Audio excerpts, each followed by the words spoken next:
ስለዚህም የምልክቶችን መጀመሪያ አደረገ ይላል። የምልክቶች መጀመሪያ አደረገ የሚለው ላይ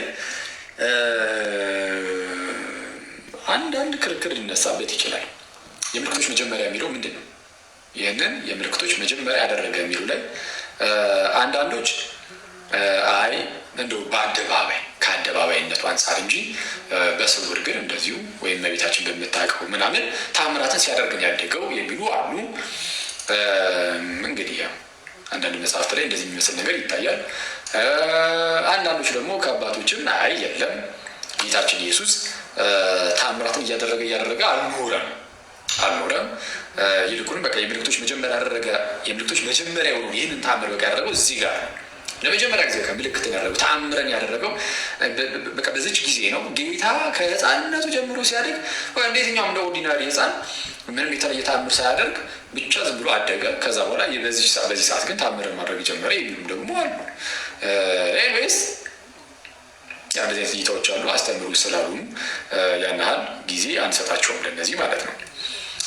ግን እንዳልኳችሁ አናውቅም። እርግጠኛ ነን ማለት ዶግማ አድርገን ሃይማኖት አድርገን የሁለቱንም እይታዎች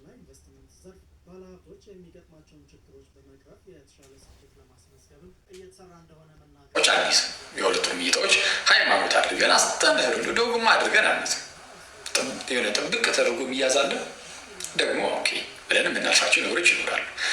ስለዛ እናንተ ያ እንግዲህ የተነገራችሁን ትይዛላችሁ ማለት ነው። እሺ ሰው እንዲህ ይላል።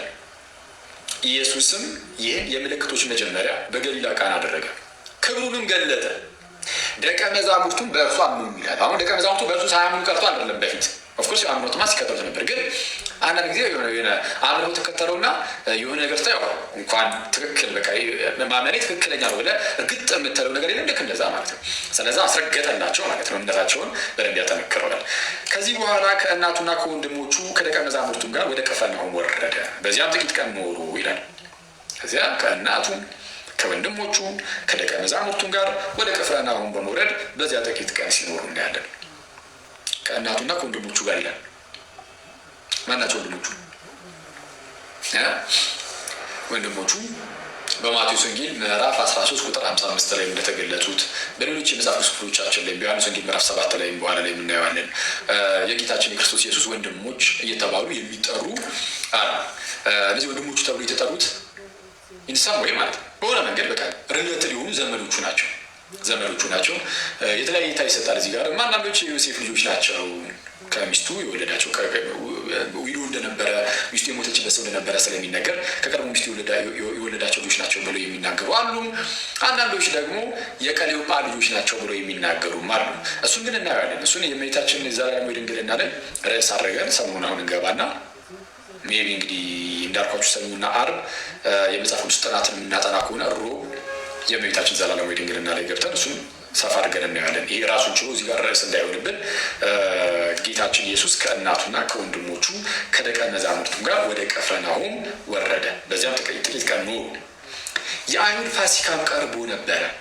እሺ አይሁዳውያን ፋሲካን ምንድነው ያከብራሉ። እንደምታውቁት በየዓመቱ በዘጸአት ምዕራፍ 12 ላይ እንደተነገራቸው በኒሳን ወር የመጀመሪያ ወር ላይ ሁሌም ፋሲካን እንዲያደርጉ ታዘዋል። ስለዚህ ለመታሰቢያ እንዲሆን አይሁዳውያን ያኔ ከግብፅ ባርነት ነፃ ሲወጡ እግዚአብሔር አምላክ የሰጣቸው ያ ፋሲካ አለ አይደለም። ከዚህ ቀደም የቅዱስ ቁርባን ትምህርት ቪዲዮ የሰራሁላችሁ ላይ እንዳየ ነው ማለት ነው በስፋት እሱ ለመታሰቢያ አድርጉት ተብለዋል እና በየዓመቱ ያንን ያደርጋሉ። እና በዛ የአይሁድ ፋሲካ ቀርቦ ነበረ። ኢየሱስም ወደ ኢየሩሳሌም ወጣ ፋሲካን በዛ ለማክበር ማለት ነው። በመቅደስም በሬዎችንና በጎችን ርግቦችንም የሚሸጡትን ገንዘብ ለዋጮችንም ተቀምጠው አገኘ። ኦኬ በመቅደስ ውስጥ በዛ በጸሎት ቤት ውስጥ በተከበረው ቤት ውስጥ ገብተው አንዳንዶች ምን ማድረግ ጀመሩ? በሬዎችንና በጎችን ርግቦችንም የሚሸጡትን ገንዘብ ለዋጮችንም ተቀምጠው አገኘ። የገመድም ጅራፍ አበጅቶ ሁሉን በጎችንም በሬዎችንም ከመቅደስ አወጣቸው። የለዋጮችንም ገንዘብ አፈሰሰ፣ ገበታዎቻቸውንም ገለበጠ። ርግብ ሻጮችንም ይህን ከዚህ ውሰዱ፣ የአባቴን ቤት የንግድ ቤት አታርጉት አላቸው።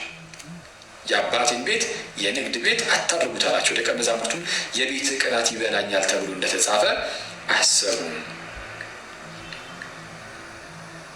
የአባቴን ቤት ማለት የጸሎት ቤት ነው። ይህንን የጸሎት ቤት የተከበረውን ቤት የንግድ ቤት አታድርጉት ሲላቸው እናያለን። ማለት በአዲስ ኪዳን የአባቴን ቤት ተብሎ ሊገለጽለት የሚችለው መቅደስ፣ እውነተኛ የእግዚአብሔር ቤተ መቅደስ እኛ ነን። እኛ እያንዳንዳችን ክርስቲያኖች እውነተኛ የእግዚአብሔር ቤተ መቅደሶች ነን። በዚህ በቤተ መቅደስ ውስጥ ደግሞ ይህን ቤተ መቅደስ እውነተኛ የተወደደ መስዋዕት አድርገን ለእግዚአብሔር ማቅረብ ሲኖርብን፣ እኛ ግን በዚህ ሰውነት ኃጢአትን የምናደርግ ከሆነ እንዲያውስ ጌታን የምናሳዝን እኛም ጭምር ነን። እነዛ ሰዎች ብቻ አይደሉም። እነዛ ሰዎች ያኔ በአይሁዳውያን ዘንድ በነበረው ቤተ መቅደስ ውስጥ እየገቡ ያንን ታላቅ ክብር ያለውን ቤተ መቅደስ አርክሰው የንግድ ቤት አድርገውታል። ገንዘብ መለዋወጫ ብቻ አድርገውታል። ስለዚህም ጌታችን ኢየሱስ እየገረፈ አስወጣ። አሁን በአዲስ ኪዳን ደግሞ እውነተኛ የእግዚአብሔር ቤተ መቅደስ ቅዱስ ጳውሎስን በቆሮንቶስ መልእክቱ ላይ እንደተናገረው እኛ ነን እና ይህንን የእግዚአብሔርን ቤተ መቅደስ የሚያሳድፍ የሚያቆሽሽ ቢኖር ያኔ ጌታ በእርሱ ደግሞ የሚያዝን ይሆናል። ስለዚህ ይህንን ቤተ መቅደስ ልናከብረው ይገባል። ይህ የመንፈስ ቅዱስ ማደሪያ ነውና ከዚህ ጋር በተያያዘ እንደው ጳውሎስ ምን ብሎ እንደሚናገር አብረን እናንብብ።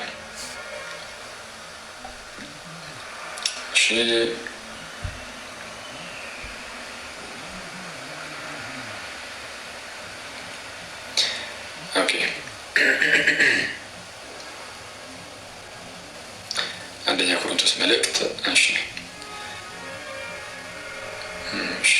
ምዕራፍ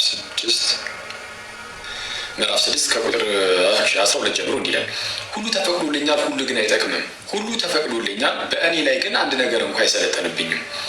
መብል ለሆድ ነው፣ ሆድም ለመብል ነው። እግዚአብሔር ግን ይህንም ያንም ያጠፋቸዋል። ስጋ ግን ለጌታ ነው እንጂ ለዝሙት አይደለም።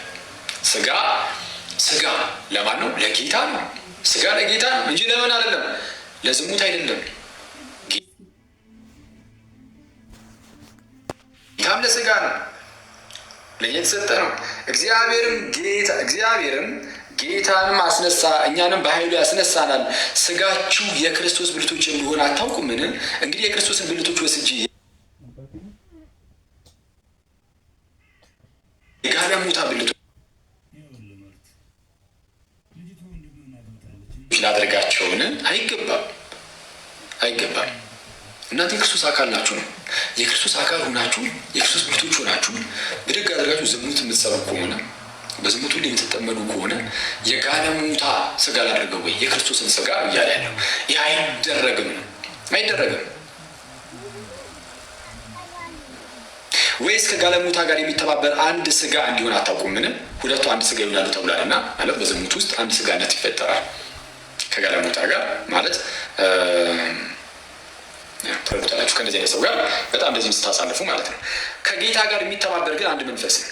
ከዝሙት ሽሹ። ሰው የሚያደርገው ኃጢአት ሁሉ ከስጋ ውጭ ነው። ዝሙትን የሚሰራ ግን በገዛ ስጋው ላይ ኃጢአትን ይሰራል። ልክ አሁን መላልሶ ስለ ስጋ ይናገራል። ሰው ስጋችሁ ክቡር ነው፣ የተከበረ ነው እና ይህን የተከበረ ስጋ አታርክሱ። ስለዛ ምን ብሎ የሚያጠቃልለው ወይስ ስጋችሁ ከእግዚአብሔር የተቀበላችሁት በእናንተ የሚኖረው የመንፈስ ቅዱስ ቤተ መቅደስ እንደሆነ አታውቁምን? በዋጋ ተገዝታችኋልና ለራሳችሁ አይደላችሁም። ስለዚህ በስጋችሁ እግዚአብሔርን አክብሩ። እግዚአብሔር የሚከብርበት ስጋ በዋጋ የተገዛ ነው። የራሳችን አይደለንም፣ የጌታ ነን። የመንፈስ ቅዱስ ቤተ መቅደስ ነን፣ የእግዚአብሔር ቤተ መቅደስ ነን። ይህንን የጌታ የሆነውን ቤተ መቅደስ አንስተን ግን የዝሙት የቤተ ቅናት ይበላኛል። እሺ፣ ስለዚህ አይሁድ መልሰው እንዲህ አሉት። ምን አሉት? ይህን ስለምታደርግ ምን ምልክት ታሳያለህ አሉት። ምን ምልክት ታሳያለህ? የሆነ ምልክት አሳየን እና ግን የሚሰጣቸው ምልክት ምንድን ነው? እንዲህ አለ ጌታ ኢየሱስ መልሶ ይህን ቤተ መቅደስ አፍርሱት። ልክ ይህንን ቤተ መቅደስ አፍርሱት፣ በ3 ቀንም አነሳዋለሁ አላቸው። ይህን ቤተ መቅደስ አፍርሱት፣ በ3 ቀንም አነሳዋለሁ። ስለዚህ አይሁድ ይህ ቤተ መቅደስ ከ46 ዓመት ጀምሮ ይሰራ ነበረ፣ አንተስ በ3 ቀን ታነሳዋለህ? ይህ ቤተ መቅደስ 46 ዓመት ሙሉ ፈጅቶብናል፣ ቢያንስ 46 ዓመት ከ46 ዓመት ጀምሮ ሲሰራ ነበረ። ሚኒንግ ለ46 ዓመት ቢያንስ 46 ዓመት ያህል የፈጀ ለመገንባት ይህን ቤተ መቅደስ እንዴት አድርገን አንተ በ3 ቀን የምታነሳው አሉት። ምክንያቱም እነርሱ የመሰላቸው ይህን ቤተ መቅደስ አፍርሱት በ3ኛው ቀን አነሳዋለሁ ብሎ ሲናገር የመሰላቸው ፊት ለፊት ላይ የሚያዩትን ቤተ መቅደስ ስለሆነ እዛ ጋር የታነጸውን ማለት ነው። ግን ጌታችን ኢየሱስ ግን ቤተ መቅደስ ብሎ የጠራው ቀጣይ ላይ ፊት ለፊት ላይ ስላለው ቤተ መቅደስ አልነበረም። ስለምን ነበር የተናገረው? እዛ በቀጠል አድርጎ ሲመልስ እርሱ ግን እሺ ስለ ሰውነቱ ቤተ መቅደስ ይል ነበር። ስለምን? ስለ ሰውነቱ ቤተ መቅደስ ይል ነበር። ሰውነቱ ቤተ መቅደስ ብሎ ይጠራዋል። የእኛን ሰውነት ደግሞ ቤተ መቅደስ ብሎ ይጠራዋል። እና በመጽሐፍ ቅዱሳችን አሁን ቀደም እንዳየነው ጳውሎስንም ስለዛ አሁን በአዲስ ኪዳን ሜንሊ ፎከስ ማድረግ ያለብን ስጋችን ላይ ነው። ስጋችን መቀደስ አለበት። በዚህ በስጋችን እግዚአብሔር ማክበር አለብን። ይህ ስጋ ኦልሬዲ የኛ አይደለም። የኛ ባልሆነ ነገር ላይ ስልጣን እንዳለን ነገር አድርገን እንደፈለገን ልናዛ አይገባም። ትልቁ ቁም ነገር እሱ ነው። ስለዚህ ጌታችን ኢየሱስ እዚህ ጋር ሞትና ትንሣኤውን በትንቢት ተናገረ። በትንቢት መልክ ምን ብሎ ተናገረ? አስቀድሞ ሲናገር ይህን ቤተ መቅደስ አፍርሱት በ3ኛውም ቀን አነሳዋለሁ። እርሱ ግን ስለምን ይናገር ነበር? ስለ ሰውነቱ ቤተ መቅደስ ይል ነበር። ስለዚህም ከሙታን ከተነሳ በኋላ ደቀ መዛሙርቱ ይህን እንደተናገረ አሰቡና መጽሐፍንና ኢየሱስ የተናገሩን ቃል አመኑ ይላል። ስለዚህ ጌታችን ዝም ብሎ ድንገት የሞተ አይደለም። ከመሞቱ በፊት እንኳን እንደሚሞት ይናገር ነበር። የሳው ሞታለሁ፣ ሞቼ ደግሞ አልቀርም፣ በ3ኛው ቀን እነሳለሁ፣ ይህን ቤተ መቅደስ አፍርሱት በ3ኛው ቀን አነሳዋለሁ ብሎ ይናገራል። ሲነሳ በስልጣኑ ነው የሚነሳው እና አነሳዋለሁ ብሎ ሲናገር አነሳዋለሁ። ማን ነው የሚናገረው? ጌታ ኢየሱስ፣ ጌታችን ኢየሱስ። እና ሙስሊም ወንድሞቻችን ምን ይላሉ? አልሰቀሉትም፣ አልገደሉትም፣ ግን ለእነርሱ ተመሰለባቸው ይላል። ጌታችን ኢየሱስ አልተሰቀለም፣ አልሞተም ወይ?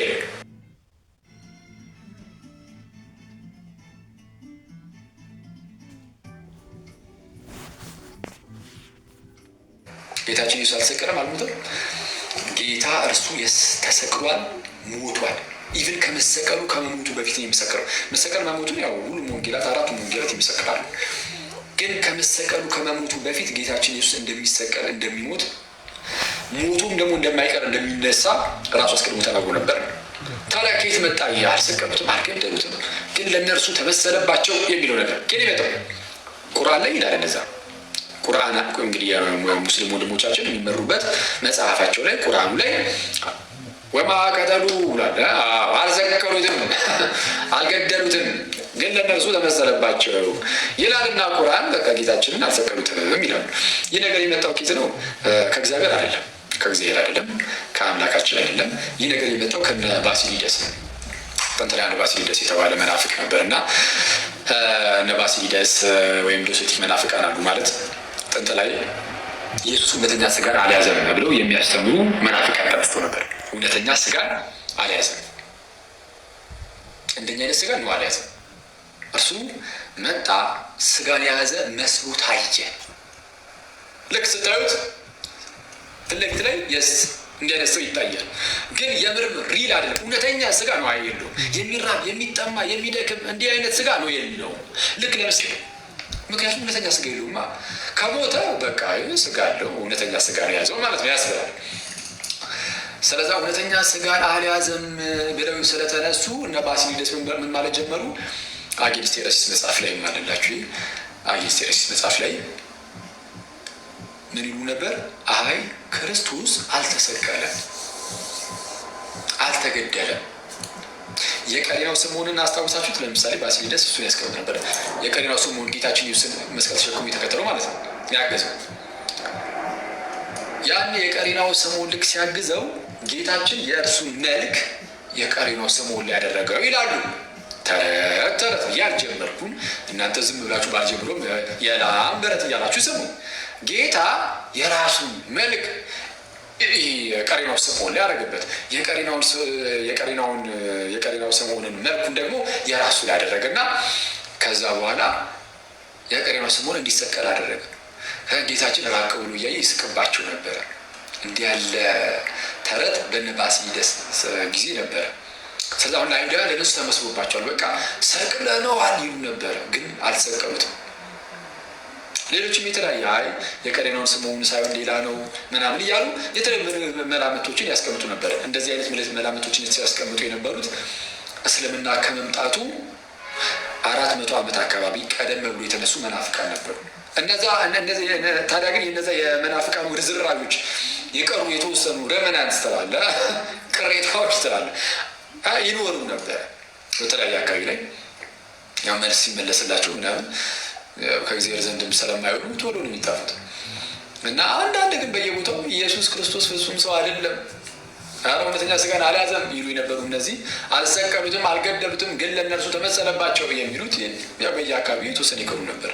ከዛ በኋላ ላይ ከተወሰነ ዓመት በኋላ እስልምና ተነሳና አልሰቀሉትም፣ አልገደሉትም፣ ግን ለእነርሱ ተመሰለባቸው የምትሏን ነገር አመጣት እና በጣም በርካታ ህዝቦች እንዲከተሉት አደረገ ማለት ነው።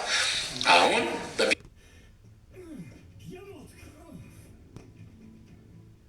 በቢሊዮን የሚቆጠር ህዝብ አልሰቀሉትም፣ አልገደሉትም ይላል ማለት ነው። ሳድ በጣም የሚያሳዝነው ጌታ ኢየሱስ አልተሰቀለም የሚለው የሰይጣን ትምህርት፣ ኢየሱስ አልተሰቀለም የሚለው ትምህርት በሁሉ የምንናገረው ይህንን ያለምንም አንገራገር ከምንናገራቸው ነገሮች ውስጥ የሆኑ ሰዎች ይከፋቸዋል አይከፋቸውም፣ ይደብራቸዋል አይደብራቸውም የሚለው ነገር ጭራሽ ሳያሳስበን ከምንናገራቸው ነገሮች ውስጥ ኢየሱስ አልተሰቀለም አልሞተም የሚለው የአጋንንት የጠንቋይ የሰይጣን ትምህርት ነው። ይህን በግልጽ ነው የምንናገረው። የሰይጣን ቀጥታ ከሰይጣን የሆነ ትምህርት ነው። ምክንያቱም ይህ ዓለም የዳነበት ምስጢር፣ ሰይጣን የተቀጠቀጠበት ድንቅ የሆነ ታላቅ ምስጢር ነው። ይህንን ምስጢር ሊያስክድ የሚችል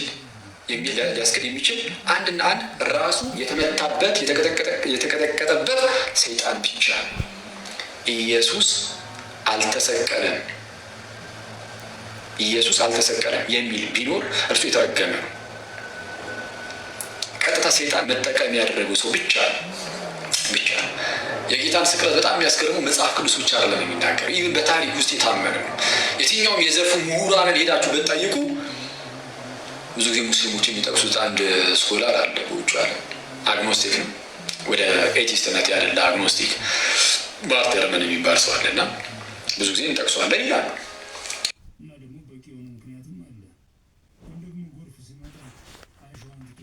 ኤኒዌይስ ጠቀሱትም አልጠቀሱትም ይህ ባርቴርመን የተባለ ሰው ለክርስትና ብዙ ያናጥሩ ምልከታ ያለው ሰው አይደለም። ወይም ደግሞ በሌላ አማርኛ አስቀድሞ በቀድሞ ህይወቱ ፕሮቴስታንት የነበረ ነው። በኋላ ላይ ግን አምላክ መኖር አለመኖሩ እንደው አይታወቅም ብሎ ወደ መካዱ ሄደ። እናም ክርስትና ላይ በጣም ብዙ ክሪቲሲዝሞችን በመስራት ይታወቃል።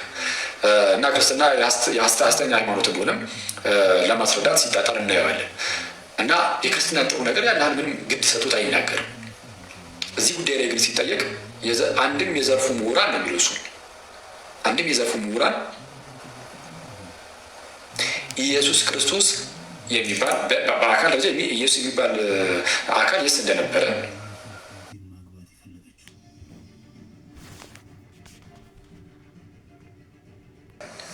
ከሰይጣን አጋንንታዊ ነው። ስለዚህ ከዚህ አጋንንታዊ የሆነ ትምህርት ሰው መላቀቅ አለበት። አለበለዚያ ግን ይህንን ለድህነት የሆነውን የክርስቶስ ኢየሱስ እንዲህ እንደሚሰቀል ወይም እንደሚሞት ደግሞም እንደሚነሳ አስቀድሞ ለአይሁዳውያን ተናገረ። በሰዓቱ ራሳቸው ደቀ መዛሙርቱም አልተረዱትም ነበረ። ልክ ሞቶ ከተነሳ በኋላ ግን ስለዚህ እንደተናገረ አስታወሱ። ስለዚህም በመጽሐፍትና ጌታ ኢየሱስ በተናገረው ነገር ሁሉ አመኑ ይላል። በፋሲካ